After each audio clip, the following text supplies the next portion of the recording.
Wow. So it took me 11 years since graduating college to finally begin my first job as an attending physician. And despite those 11 years of picturing how this moment would feel, there was nothing that could have prepared me for what it was really gonna be like. The first 2 months were rough. I mean, it wasn't all bad. It was good and bad, lots of highs and lows. So I wanted to create this video to share what my experience is like, and also support you guys who might also be going through a major career transition.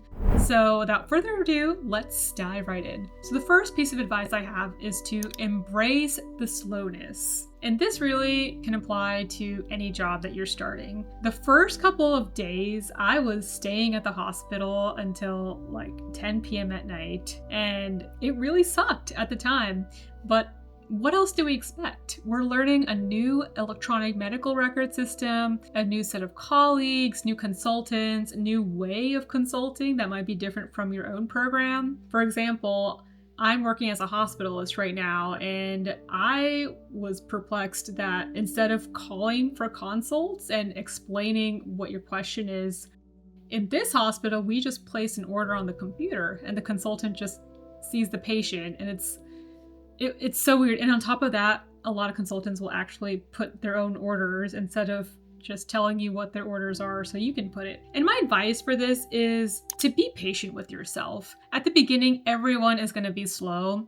It might feel like it's magnified because you might only be the one of few other people who are also new. So you might see the people around you finishing their work very quickly, but keep in mind, these guys have been working there for 5-6 years, so of course they're going to be a lot quicker than you. So be patient, this time will pass. So the second thing I noticed when starting my new attending job is that the imposter syndrome is back, and it's back with a vengeance this time. And I know, you think after 11 years of training, medical school, residency, you'd think you'd finally kick that annoying habit of thinking that you don't belong here and you're finally confident. But no, it's still such a jarring thing to get used to. I'll never forget the first time I was placing admission orders and listing myself as the patient's attending. I was almost like, it's like looking around like, am I doing this right? Like, am I the attending? And my advice would be to trust in yourself. And this does get easier with every medical decision you make, and with every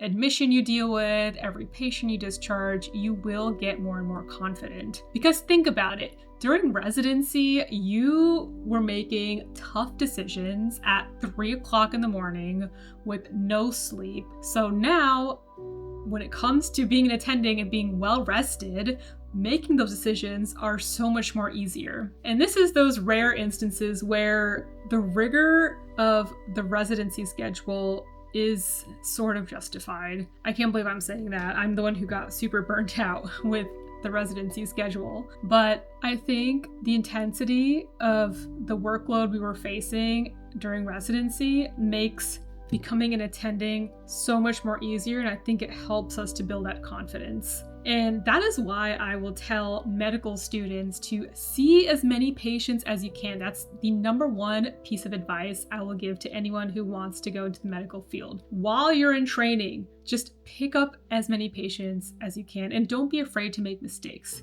because all of those learning points that you've accumulated will ultimately help you on your day one as an attending. And this brings me to my next point, in that when it comes to medical decisions for your patients, you are now the bottom line. And I know it sounds so scary to think about that, but don't worry, you do get used to it, and it does get a lot better. I'll never forget, I think the second day I was at work, I was discharging a patient straight from the emergency department. And I remember like looking around, talking to my colleague and asking, am I allowed to do that? Do I need to run this by someone?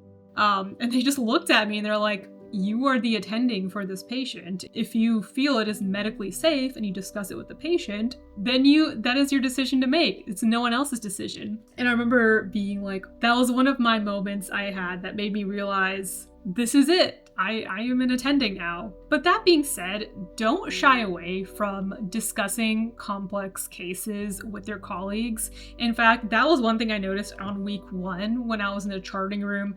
I would overhear a lot of people discussing, difficult cases and what the best course of action is, because not every patient is a very straightforward, algorithmic case, right? There's nuances to a lot of things in medicine. And so don't ever shy away from wanting to run something by your colleague.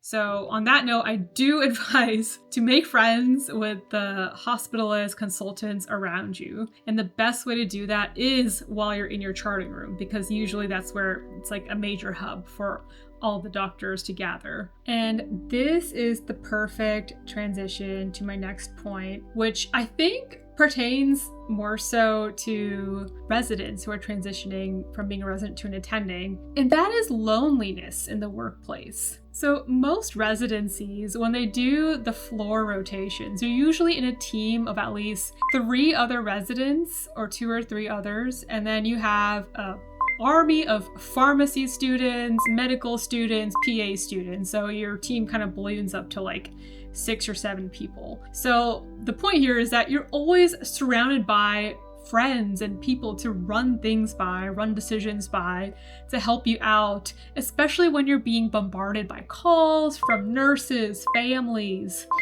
lab. It's so helpful to have a team of people who can help field those calls when you, for example, need to go to the bathroom or you're trying to eat your lunch. And that struck me so hard when I was on day 1 and I was getting 12 admissions and people were texting me left and right about XYZ, and I was just like, oh my God. I remember trying to take my first lunch break, and it was like, I really missed having that group of people who can share the burden of the constant calls that keep coming in. And I also think that residency is a time where people are usually struggling, and all we see is the horrors of the residency schedule, which limits our free time, and all we want is to get out of that field and to start our own job as an attending. And so I think a lot of times it's lost on us the beauty of having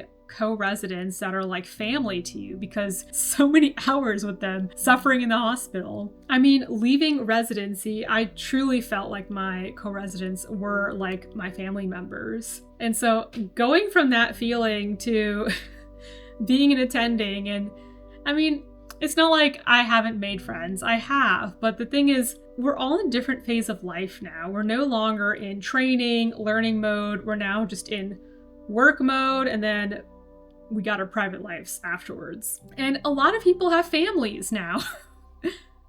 So no one wants to stick around in the hospital after hours. I remember my 3rd year, the interns, it was so cute. They would have these post-work dinner sessions in our hospital's cafeteria, where there's a group of 10 or 15 people who would just gather and have their dinner together before going home. And I thought that was so sweet, and how different it is now, because everyone's just in a rush to get out. But my advice here is that everyone is really in the same boat.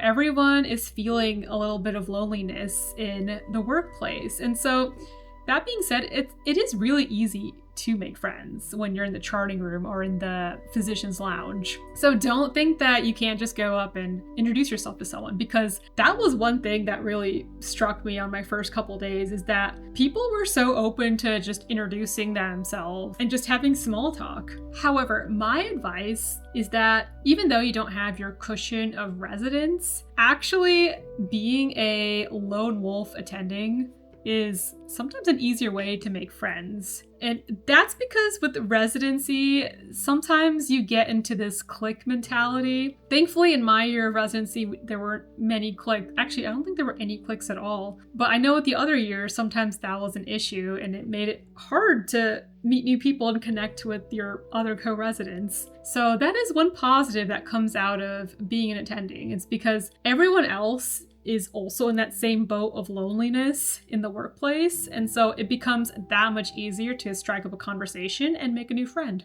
Okay, so I talked a bunch about the negatives of starting a new job, but there are a lot of positives. And the first being that you actually have a regular work-life balance. So since finishing residency, I have been to 6 weddings, 1 bachelorette party for my best friend, and a couple of girls' trips. And oh my God, like, you forget how much it sucks to constantly be saying no to all of these life events because you're a resident. So that really does make a world of a difference to your mental health and your overall mood. Like, my friends will say, my friends do say that I have so much more energy now when I hang out with them, and I'm much more happier and bubblier. So I think that is one of the biggest positives with becoming an attending. And another big thing I wanted to bring up is that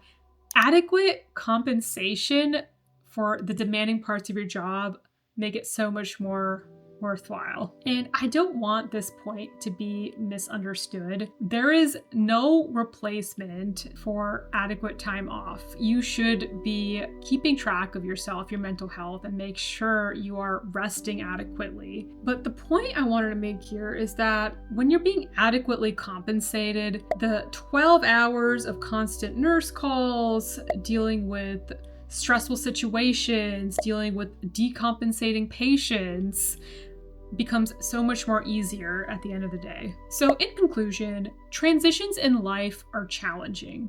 You're gonna be slow, you're gonna feel out of place, you're gonna feel frustrated, but all of that will get better day after day. So during this period, be patient with yourself, and more importantly, be kind to yourself, because this is not something that'll last forever. And don't worry, in a couple of weeks, you will be doing your job like a boss. And it is so important to not doubt yourself, because you are intelligent. You've figured it out until now. You have put in hundreds of thousands of hours into training, into prep, through medical school, college, whatever your profession is. So you deserve to be here, and you will figure it out, and you will succeed. That's all I have to share with you guys. I'm sure there's a lot of other things about starting a new job that I haven't covered, so feel free to drop it down below in the comment box. Otherwise, I hope y'all have a happy, peaceful rest of your day. And if you like that video, please hit the like and subscribe button, and I'll see y'all next week. Bye!